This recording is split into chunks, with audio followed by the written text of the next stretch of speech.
Jake Morrison stood at his station on the bridge of the ESS Horizon, staring at the empty space ahead. He had been in deep space for 3 months now, and the view never got old. Stars stretched out in every direction, more than anyone could count in a lifetime.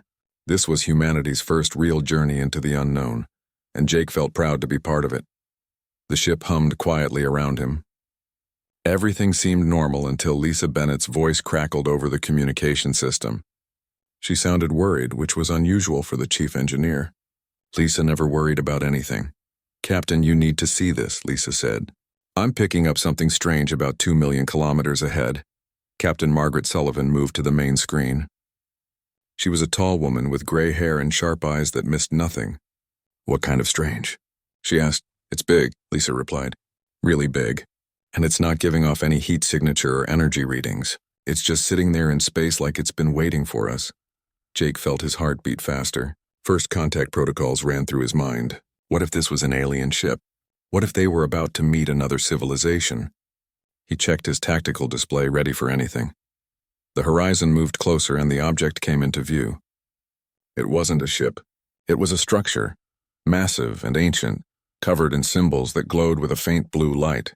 The thing was at least 10 kilometers long, shaped like a cylinder with strange geometric patterns carved into every surface. "I've never seen anything like this," Captain Sullivan whispered. "Lisa, run a full scan. I want to know how old this thing is." The engineer worked quickly, her fingers flying across her control panel. When the results came back, everyone on the bridge went silent. The structure was old. Not hundreds of years old. Not thousands.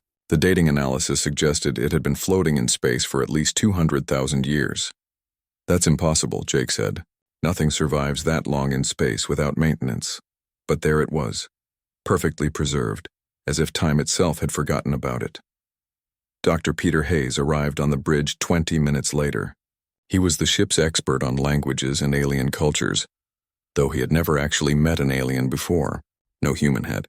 Peter was a short man with messy brown hair and glasses that kept sliding down his nose. He stared at the symbols on the structure with wide eyes. "Can you read it?" Captain Sullivan asked. "Give me time," Peter said. "The symbols are mathematical. Mathematics is universal. If someone wanted to leave a message that any intelligent species could understand, they would use math." Peter worked for 3 days straight. Jake brought him coffee and food, but the scientist barely noticed. He filled dozens of screens with equations and diagrams, muttering to himself in several different languages. On the 3rd day, he finally called the senior staff to the conference room. Peter looked exhausted. His hands shook slightly as he pulled up the translation on the main display. "I've decoded it," he said. "But you're not going to like what it says." The message appeared on the screen in simple English words. Jake read it twice, not believing what he saw. "Beware the ones who call themselves human. They do not understand what they have done. The damage spreads. Reality fractures. We placed warnings at every breakpoint. If you can read this, you are too late. Turn back. Do not follow their path. Do not make the same mistakes." Captain Sullivan leaned back in her chair. "That doesn't make any sense. We're human. How can there be a warning about us that's 200,000 years old?" "There's more," Peter said quietly. He brought up a star map covered in red dots. Thousands of them, scattered across a huge section of the galaxy. I cross-referenced the coordinates mentioned in the warning. Each of these red dots is another beacon just like the one we found. They're all positioned along what looks like crack lines. "Crack lines in what?" Lisa asked. "In space-time itself," Peter replied. "Someone or something damaged the fabric of reality. And according to this warning, humans did it." Jake stood up and walked to the window. He looked out at the stars, trying to process what he was hearing. "That's crazy. We just invented faster-than-light travel 6 months ago. We've barely left our own solar system. How could we have damaged the entire universe?" "I don't know," Peter admitted. "But whoever built these beacons believed it. They believed it enough to construct thousands of warnings and scatter them across the galaxy." Captain Sullivan made a decision. "We need to investigate more beacons.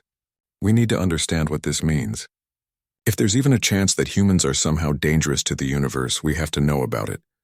Commander Alan Carter, the ship's tactical officer, shook his head. "With respect, Captain, maybe we should keep this quiet. Bring it back to Earth and let the scientists there figure it out."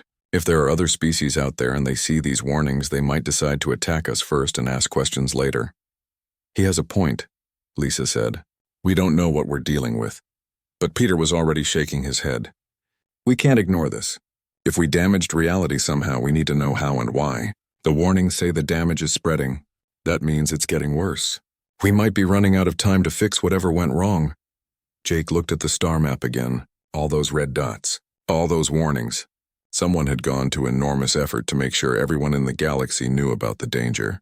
That kind of dedication meant the threat was real. There's something else, Peter said softly. I found a date marker in the mathematical code. It's approximate, but based on stellar drift calculations, these beacons were placed around 50,000 years ago, and the event they're warning about happened before that. 50,000 years ago, humans were living in caves on Earth, Jake said. We had stone tools and fire. We didn't have spaceships. I know, Peter said, which means either the beacons are wrong or our understanding of human history is incomplete. Captain Sullivan stood up. Set course for the nearest beacon. I want confirmation that they're all the same. And I want everyone on this ship looking through our databases for anything that might explain this. Ancient myths, archaeological anomalies, anything that suggests humans had advanced technology in the past. As the meeting broke up, Jake stayed behind. He couldn't stop thinking about the warning. They do not understand what they have done. That phrase stuck in his mind. It suggested that whatever humans did, they did it by accident. They broke something important without meaning to. The question was, what had they broken? And more importantly, was humanity about to make the same mistake again? The horizon turned toward the next beacon, and Jake returned to his station. Outside the windows, the stars looked the same as always, beautiful, peaceful, eternal. But now he knew the truth. Somewhere out there, hidden in the fabric of space itself, were cracks, fractures in reality, and somehow, impossibly, humans had put them there. The ship jumped into faster-than-light travel, and Jake wondered if each jump was making things worse. The alien ships appeared without warning. One moment, the horizon was alone in space, investigating the third beacon they had found. The next moment, 15 massive vessels surrounded them, each one 3 times the size of their ship. Jake's tactical display lit up like a Christmas tree, showing weapons systems more advanced than anything humanity had ever imagined. Captain Sullivan kept her voice calm. All stations, battle stations. Do not power weapons. I repeat, do not power weapons. Let's not give them a reason to shoot. The main screen flickered to life. The face that appeared was unlike anything Jake had ever seen. It had scales that shimmered between green and blue, 4 eyes arranged in a diamond pattern, and a mouthful of sharp teeth. But the expression was unmistakable. The creature was afraid. I am Ambassador Quexelar of the Vrelian Empire, the alien said through the translation software. The voice was deep and rumbling. Your vessel is in violation of the quarantine accords. You will power down your faster-than-light drive immediately and prepare to be escorted back to your home system. Margaret Sullivan stepped forward. I am Captain Margaret Sullivan of Earth. We are not aware of any quarantine. This is humanity's first deep space exploration mission. We mean no harm to anyone. Quexelar's scales rippled in what might have been disbelief. You expect me to believe that your species does not know about the containment protocols? That you accidentally broke through the barrier that has held you for 50,000 years? 50,000 years? Peter Hayes moved closer to the screen. What barrier? What are you talking about? The ambassador's 4 eyes focused on Peter. You truly do not know. The architects were thorough in their erasure. Perhaps too thorough. He paused, seemed to make a decision. Very well. If you are ignorant of your own history, then you must be educated. The alternative is too dangerous. 2 hours later, Jake found himself on a shuttle with Captain Sullivan, Peter Hayes, and Science Officer Nicole Grant. They were being escorted to the Vrelian flagship, a massive vessel called the Eternal Vigilance. The name did not make Jake feel better about their situation. The inside of the alien ship was beautiful and terrifying at the same time. The corridors were huge, designed for beings much larger than humans. The walls glowed with bioluminescent patterns that shifted and changed. Vrelian crew members stopped to stare at the humans as they passed. Some looked curious. Most looked scared. Ambassador Quexelar led them to a large chamber filled with holographic displays. These are the archives, he explained. The Vrelians are historians. We keep records of everything that happens in the galaxy. We have done so for 300,000 years. He activated a display and images filled the air around them. Jake saw planets he didn't recognize, strange alien cities and technology that looked like magic. Then he saw something that made his blood run cold. Humans. Dozens of them, wearing advanced armor and standing on the bridge of a massive warship. They looked exactly like modern humans, but their technology was far beyond anything Earth had today. This image is 73,000 years old, Quexler said. This is humanity at the height of their power. They controlled 2,000 star systems.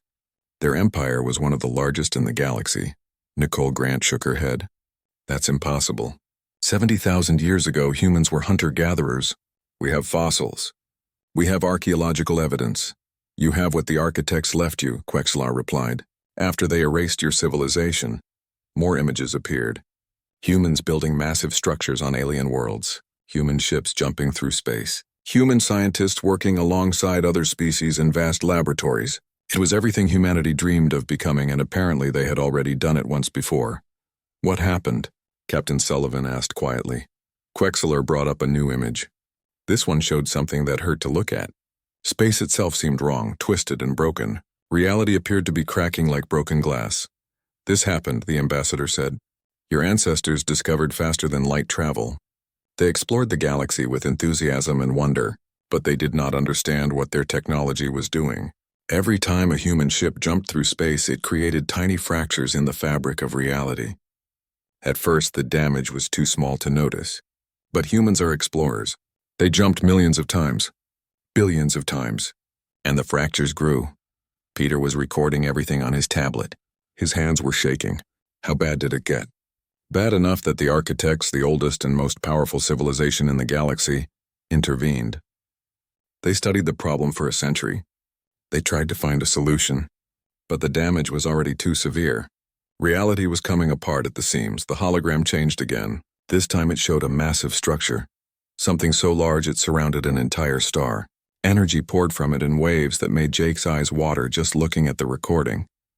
The architects built the collapse engine, Quexlar continued. It was their most powerful weapon, capable of resetting space-time itself. They used it to seal the fractures, but the cost was enormous. Every human world was destroyed. Every human ship was scattered across space. Your civilization died in an instant, but humans survived, Nicole said. Obviously, or we wouldn't be here. The architects were not monsters, Quexler replied. They saved one human world. Earth, your home planet, was protected. But they did more than that. They erased your memories. They destroyed all evidence of your advanced technology. They altered your DNA to remove the knowledge of how to rebuild. And they placed a quantum barrier around your entire star system. A cage designed to keep you contained until the end of time. Captain Sullivan's face was pale. Why not just destroy us completely? If we were so dangerous, why let us live at all? For the first time, Quexlar looked uncertain. The records do not say. Perhaps the architects believed you deserved a second chance. Perhaps they thought you would never break free of the barrier. We do not know. The architects themselves went extinct 40,000 years ago. They left only their warnings and their history behind. Jake thought about the beacons they had found. All those warnings scattered across the galaxy. Don't mess with humans. They broke reality. The galaxy had spent 50,000 years terrified of humanity, and humans never even knew they were feared. So what happens now? Peter asked. Are you going to destroy us? Put us back in the cage? Quexler's scales rippled through several colors before settling on dark blue. The Galactic Council is debating that question right now. Some want you destroyed. Others want the barrier rebuilt. But there is a problem. He brought up a star map. Red lines spread across it like cracks in glass. These are the fractures in space-time. The ones your ancestors created. The collapse engine sealed them, but it did not heal them. For 50,000 years, they have been stable. Until now. The map zoomed in on human space. New cracks appeared, small but growing, all centered around Earth and the paths the horizon had traveled. Your new faster-than-light drive, Quexler said quietly, uses the same principles as the ancient human drive. You are making the fractures worse. Every time one of your ships jumps, the cracks spread a little more. Nicole grabbed the edge of a console to steady herself. How much time do we have? Our scientists estimate 200 years before catastrophic failure. The universe itself will tear apart. The room fell silent. Jake tried to process what he was hearing. Humanity had destroyed the universe once before by accident. They were about to do it again, and this time there was no ancient civilization to save them. There has to be a solution, Captain Sullivan said. Some way to fix this. Quexler turned away from them. If there is, we have not found it, and we have been looking for 50,000 years. The ambassador left them alone in the archive chamber. Jake looked at the images of ancient humanity floating in the air around them. They looked so proud, so confident. They had no idea they were destroying everything. We're going to fix this, Nicole said suddenly. Whatever it takes, we're going to find a way. Peter nodded slowly. The architects were brilliant, but they gave up too easily.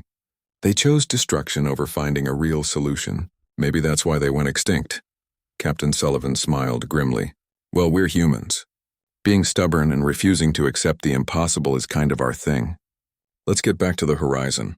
We have work to do. Lisa Bennett sat in the Vrelian laboratory, surrounded by equipment she barely understood. Across from her sat 3 Vrelian scientists, their scales shifting through various shades of purple as they worked.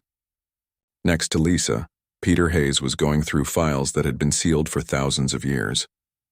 The Vrelians had finally agreed to share their research, though they made it clear this was a desperate move, not a friendly one.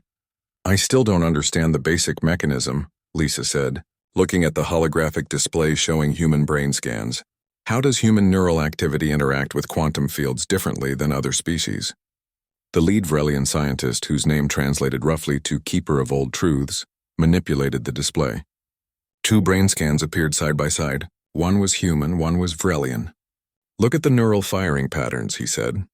When a Vrelian thinks, the electrical impulses stay contained within the biological structure. But human neural activity creates a small quantum resonance field that extends beyond the physical brain. Peter leaned closer. How far beyond? Not far. A few micrometers at most.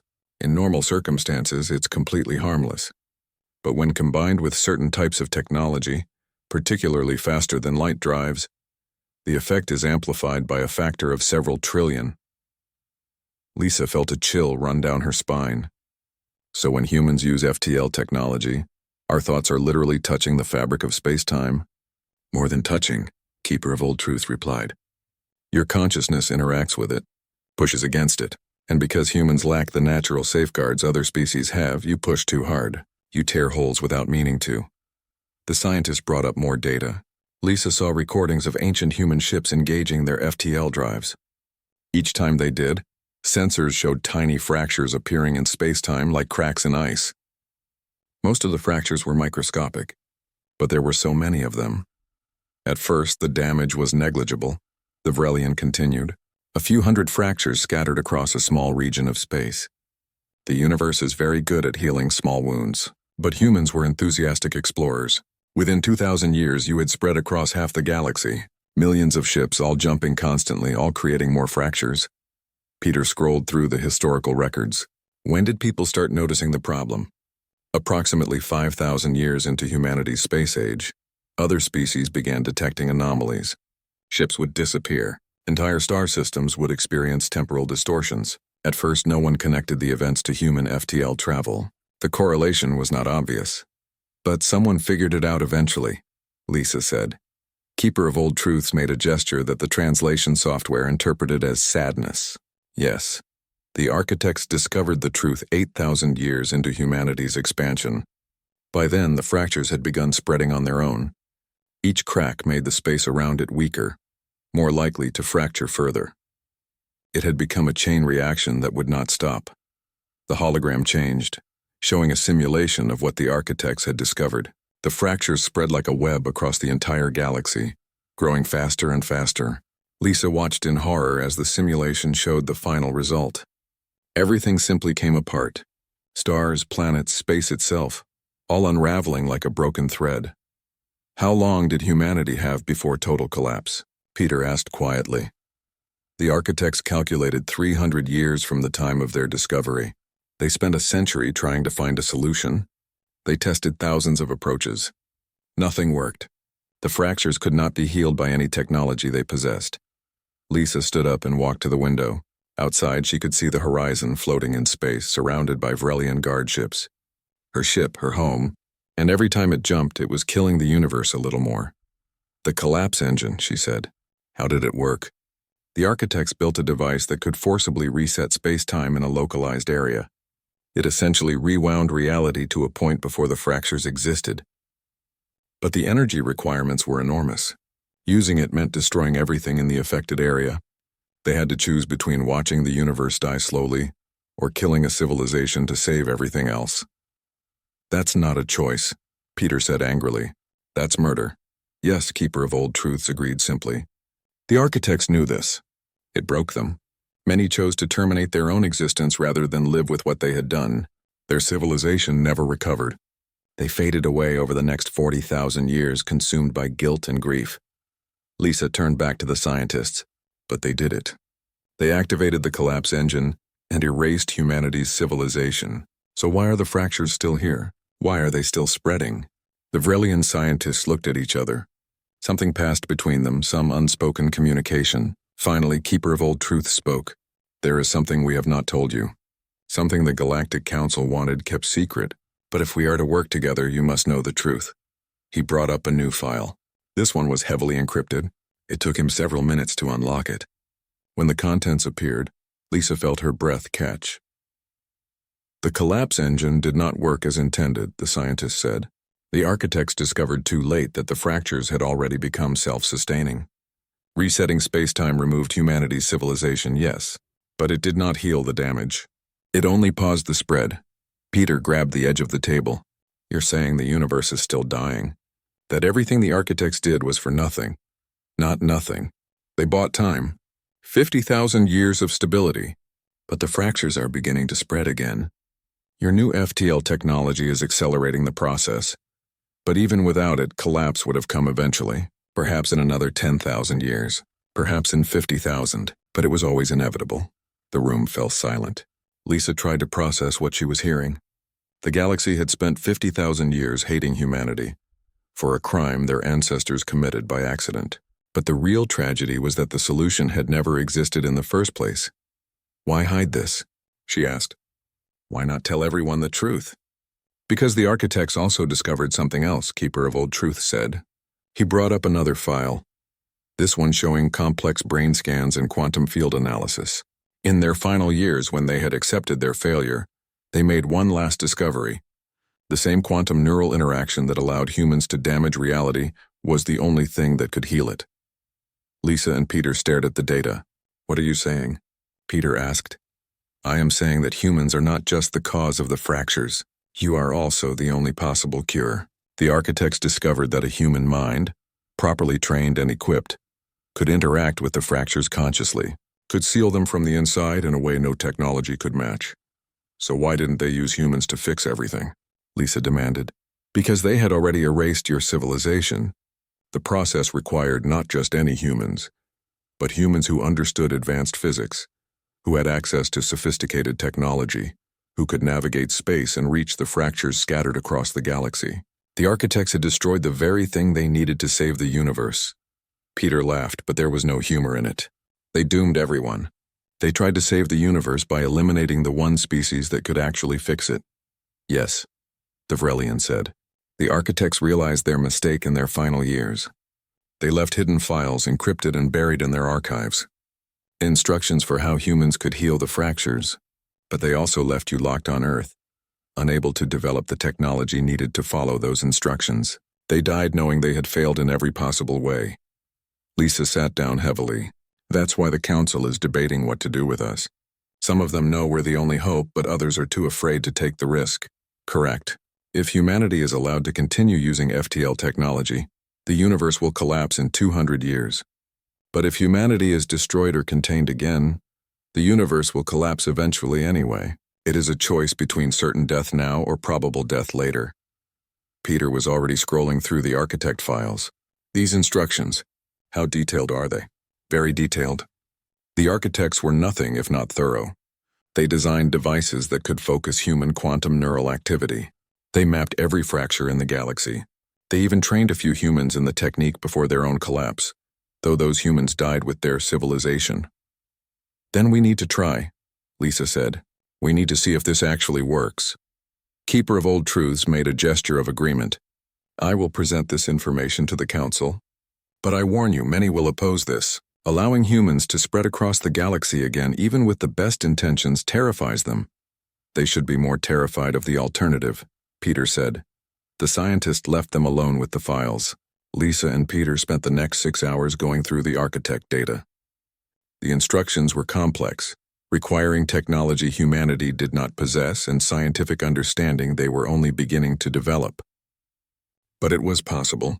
It was actually possible to fix what their ancestors had broken. We need to test this, Lisa said. Find a small fracture and see if a human can actually heal it. Peter nodded. And if it works, we need to convince the galaxy to give us a chance. To let us fix our mistake. Outside the window, the stars shone peacefully, hiding the cracks that ran. Beacon Prime was the largest neutral station in the known galaxy.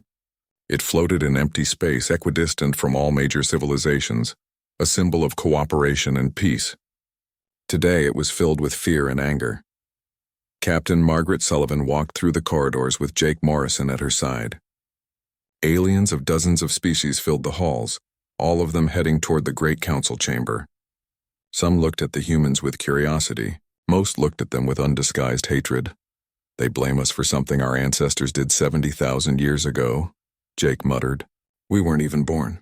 We didn't know any of this happened. Doesn't matter to them, Margaret replied. Fear makes people irrational. And right now, every species in this galaxy is terrified. The council chamber was enormous, designed to hold representatives from all 47 known civilizations. The humans took their assigned seats near the center of the room.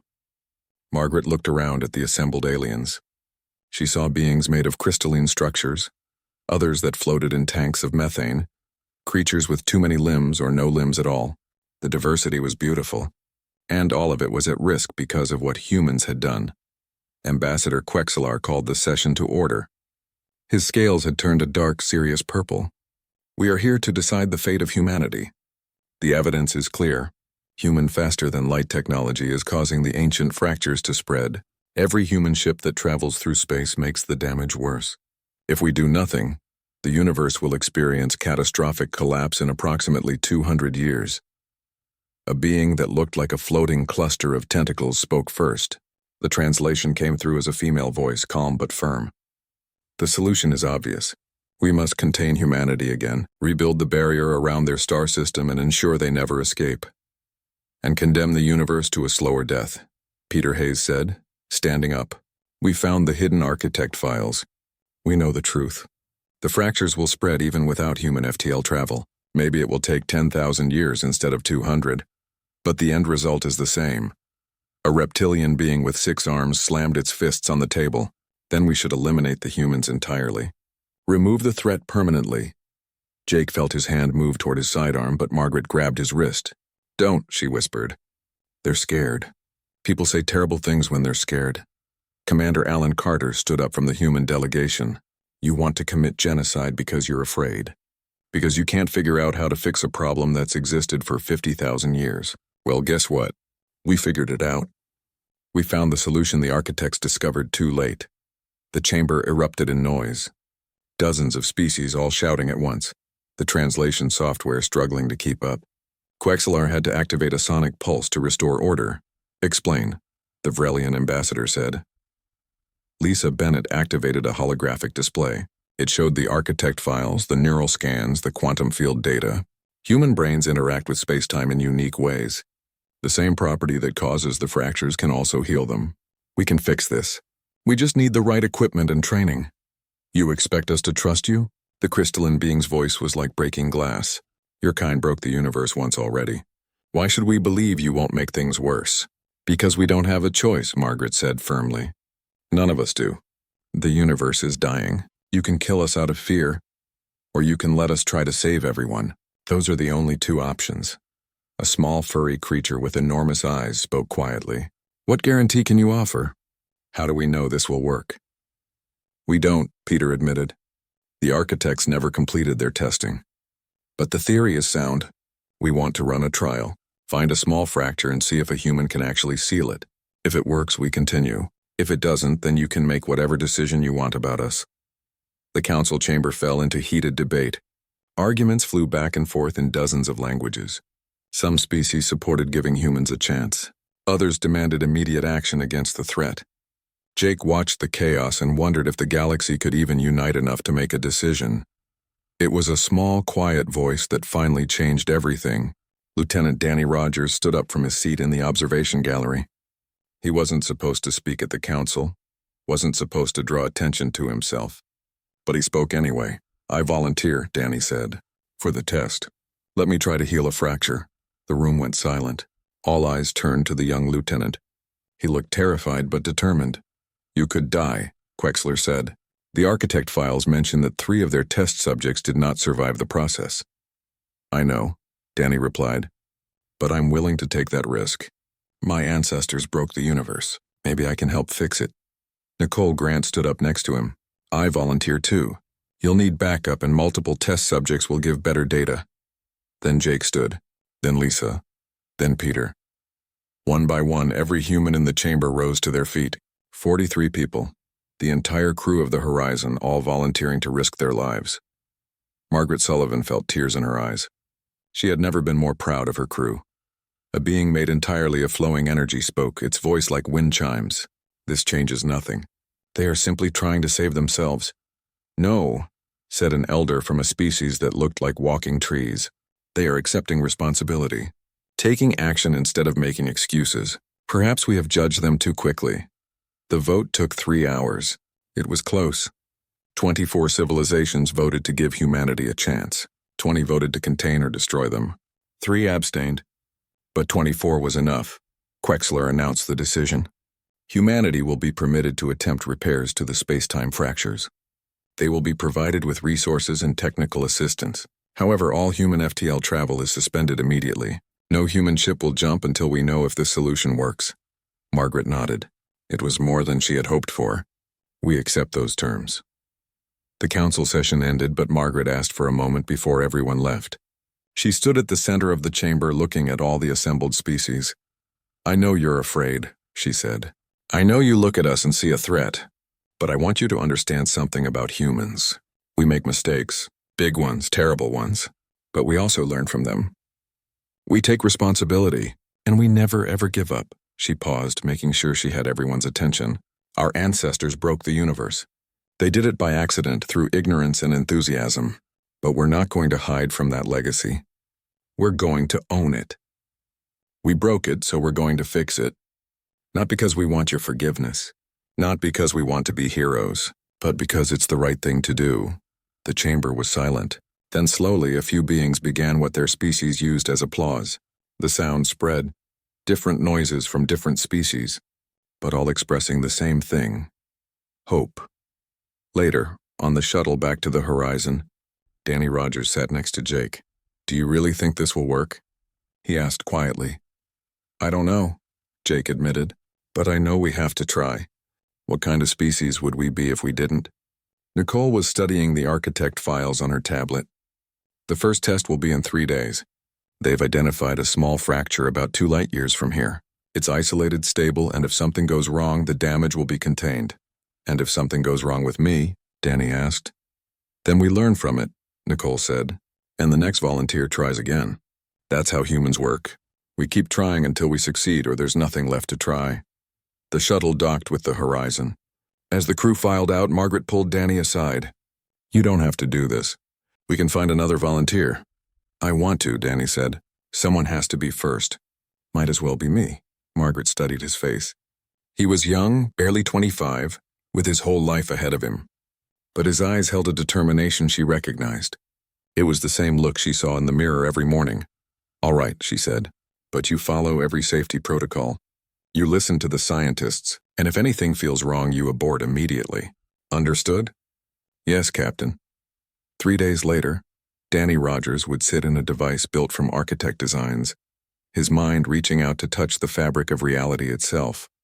3 days later, the galaxy would learn if humans could really fix what they had broken. But tonight, the crew of the Horizon gathered in the mess hall. They shared stories, laughed at old jokes, and tried not to think about the weight of an entire universe resting on their shoulders. Outside the windows, the stars shone bright and beautiful. And deep within the fabric of space-time, the fractures waited, The device looked like a nightmare built from mathematics. Danny Rogers sat in the center of a sphere covered in glowing symbols and crystalline structures. Wires connected to sensors on his head, arms, and chest. Around him, scientists from 17 different species monitored displays and checked readings. Lisa Bennett stood at the main control panel, her hands steady despite the enormous pressure. "How are you feeling?" she asked through the communication system. Danny took a deep breath, terrified, but ready. Outside the experimental station, dozens of ships floated in space. The fracture they were targeting was small, barely visible even with advanced sensors. It looked like a thin crack in empty space, a place where reality had simply given up. But the sensors showed it was growing. Slowly, steadily, eating away at the universe one molecule at a time. Captain Sullivan watched from the observation deck of the horizon. Next to her, Ambassador Quexelar's scales shifted through nervous colors. "I still believe this is madness," the Vrelian said. "The architects spent a century developing this technology. We have had 3 days. Humans work fast when we're motivated," Margaret replied. "And we're very motivated right now." Peter Hayes was in the control room with Lisa, reading from the architect instructions. "The key is to relax.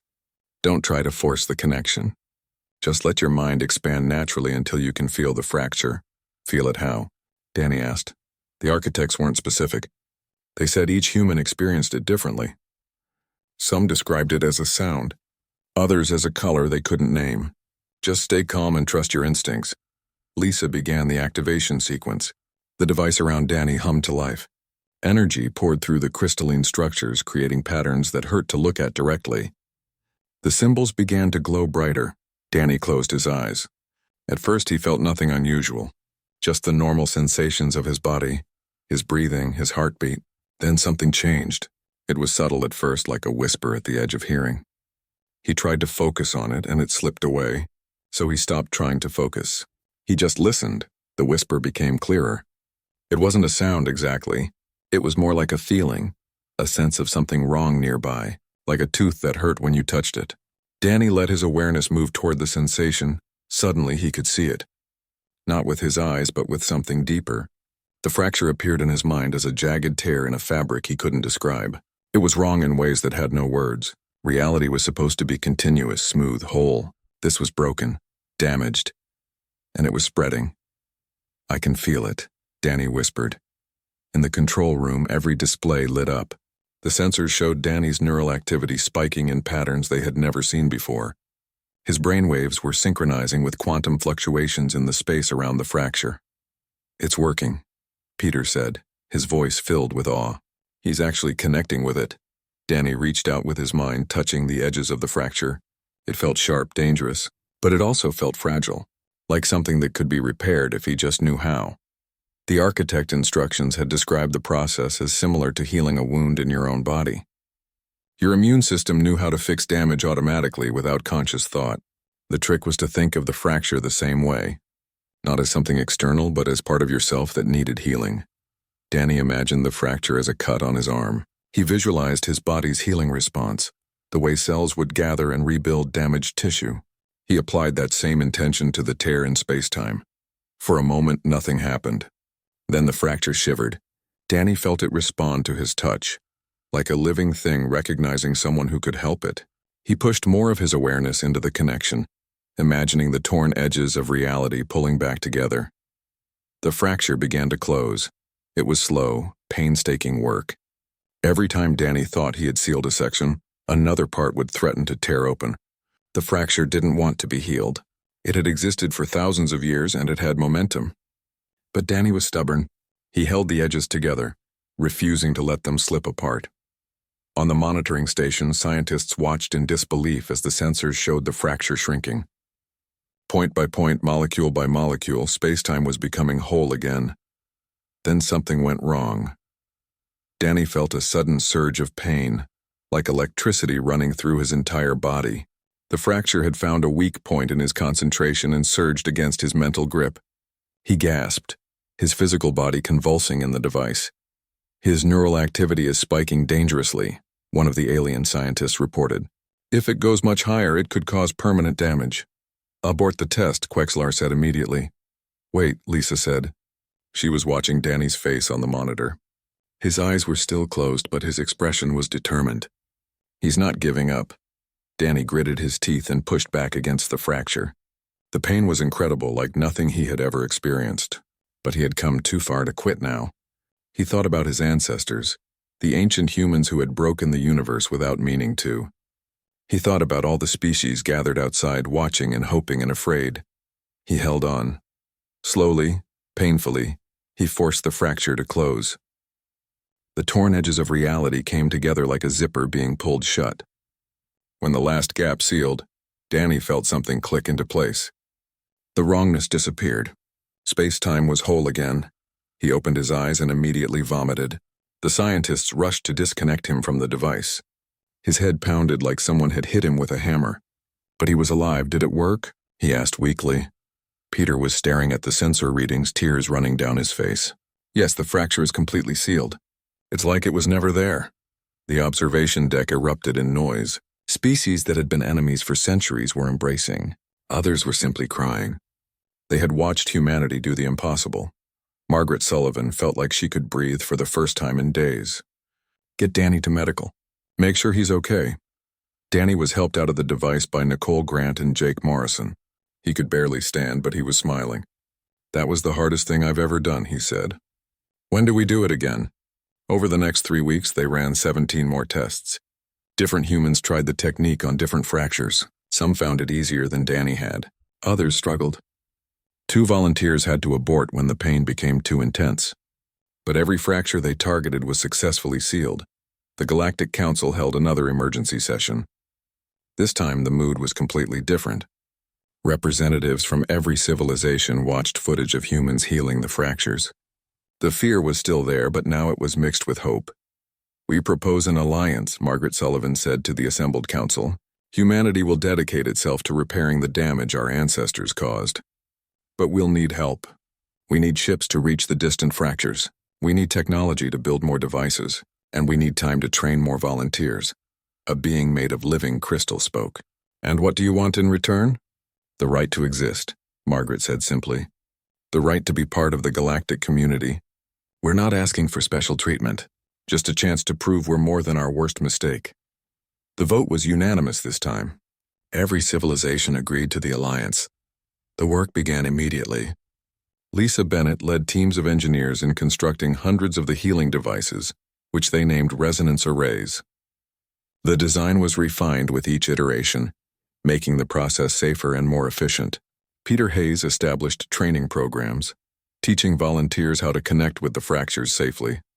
Danny Rogers became something of a celebrity. Every species wanted to meet the first human to heal a fracture. He handled the attention with grace, always emphasizing that he was just one person in a larger effort. Nicole Grant led expeditions to the most distant fractures, the ones that had been spreading for thousands of years. These were dangerous missions requiring weeks of travel through unstable space. But she never hesitated. The galaxy watched as humanity spread across the stars once more. But this time, instead of breaking things, they were fixing them. Ship by ship, fracture by fracture, they were healing the universe. It wasn't easy work. In the second year of the project, a fracture collapsed unexpectedly while a volunteer named Kevin Murphy was trying to seal it. He died instantly, his ship caught in the cascade of failing space-time. The entire project stopped for a week while everyone mourned, but they continued. Because that's what humans did. They kept going even when it was hard, even when it hurt. By the 5th year, over 2,000 fractures had been sealed. The rate of universal decay had slowed significantly. Scientists estimated they had bought the galaxy at least another 100,000 years, and the work was only halfway done. Jake Morrison stood on the bridge of a new ship, the ESS Unity, watching as his team prepared to seal another fracture. This one was near the galactic core, one of the largest and oldest tiers in space-time. It would take a team of 20 volunteers working together to close it. Ready? He asked his crew. 20 voices answered as one. Ready? The resonance arrays activated. 20 human minds reached out and touched the fabric of reality. Together, they began to heal what had been broken. On Beacon Prime, the Galactic Council had established a new tradition. Every time a major fracture was sealed, they would update a monument in the central plaza. 20 years had passed since the ESS Horizon first discovered the warning beacons. Jake Morrison was older now, with gray in his hair and lines around his eyes. He stood in the observation lounge of the Unity, looking out at a view that still took his breath away. The last major fracture had just been sealed. It had taken 2 decades of constant work, thousands of volunteers, hundreds of ships, the cooperation of every civilization in the galaxy. But they had done it. The ancient wounds in space-time were healed. The universe was whole again. Hard to believe it's really over, Nicole Grant said, joining him at the window. She had been promoted to Admiral 5 years ago, overseeing the entire fracture repair operation. Her once dark hair was now streaked with white. It's not completely over, Jake replied. There are still small fractures appearing occasionally, natural ones that form from normal cosmic events. We'll need to keep monitoring, but those are manageable. The Vrelians can handle most of them with their own teams now. We trained them well, it was true.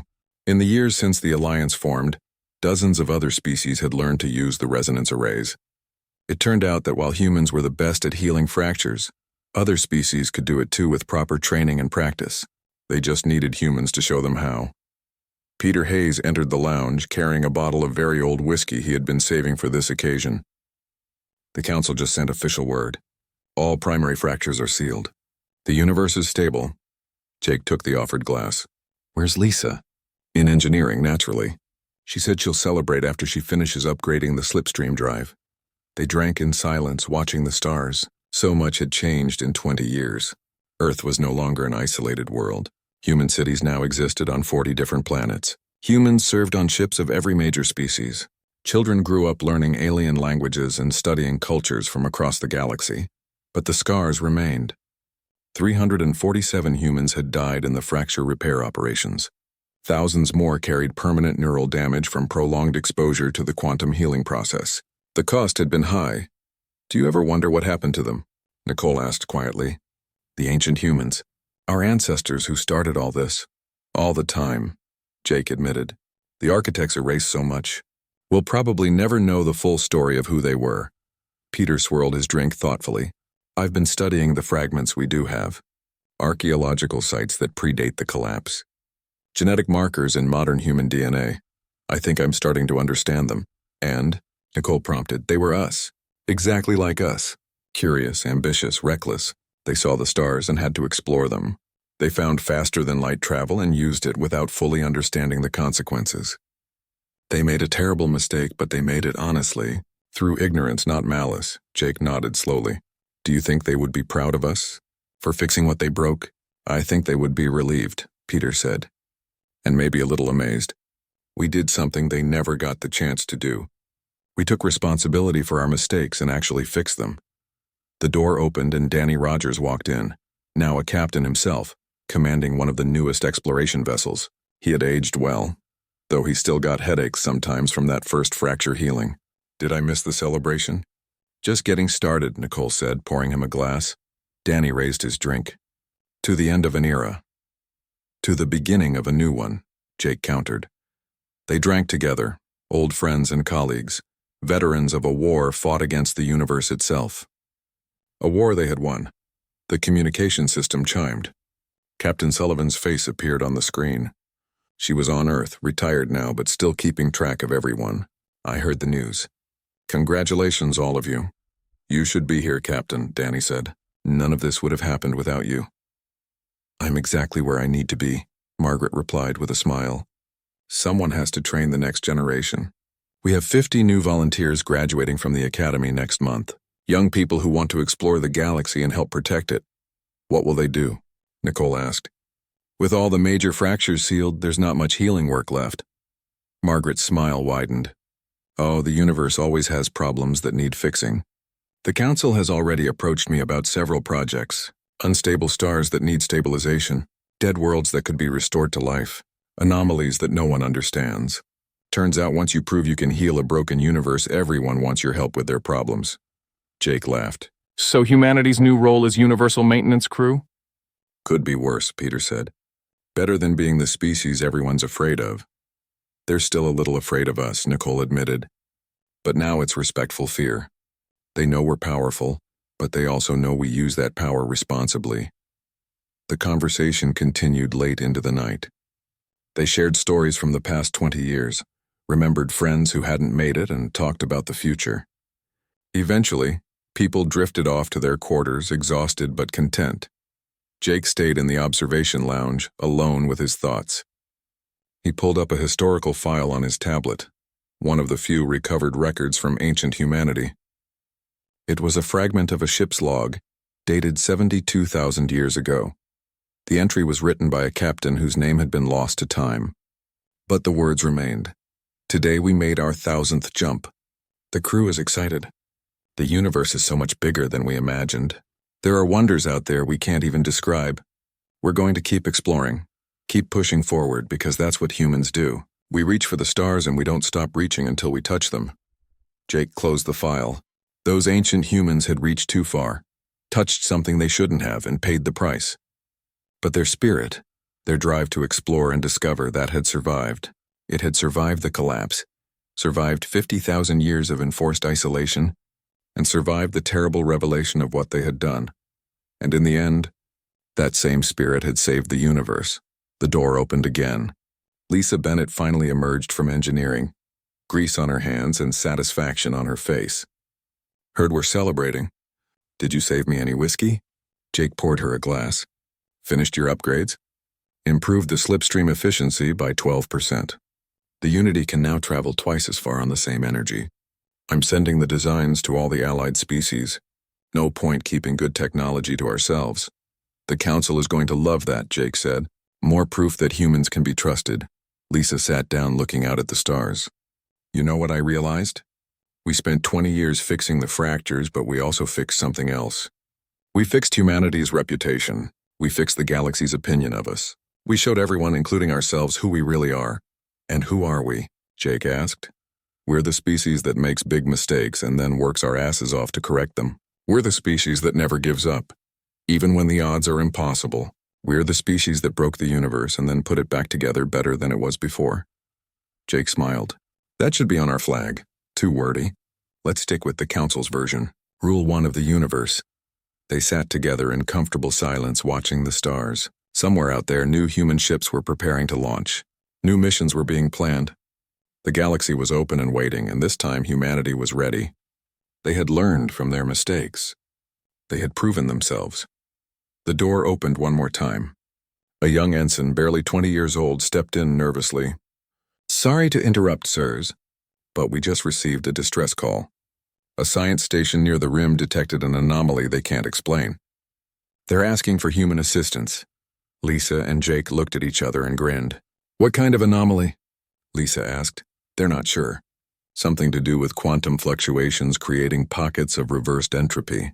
They say it's impossible, which means they think we might know how to fix it." "Probably right," Jake said, standing up. "Alert the crew. Set course for the science station." The ensign saluted and left. Lisa drained her glass and headed back to engineering. "I'll prep the quantum analysis equipment. This should be interesting." Jake took one last look at the stars before heading to the bridge. 20 years ago, they had been fumbling in the dark, terrified of their own history, unsure if they deserved to exist. Now they were the galaxy's problem solvers, the species everyone called when reality itself needed fixing.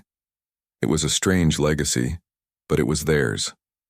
They had earned it through blood, sweat, and determination, through volunteers who gave their lives to heal ancient wounds, through scientists who refused to give up on impossible problems, through captains who believed in their crews and ambassadors who believed in their species.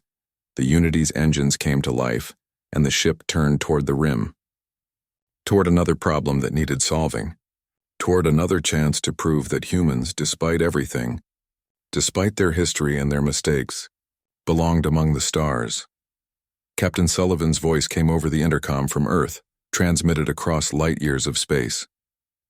"Good luck out there, Jake. Make us proud." "Always do, Captain," he replied. The ship jumped into faster-than-light travel, moving through space without tearing it. The technology had been refined over the years, made safe, made perfect. Humanity had learned to touch the stars without breaking them, and that, Jake thought, was the real victory.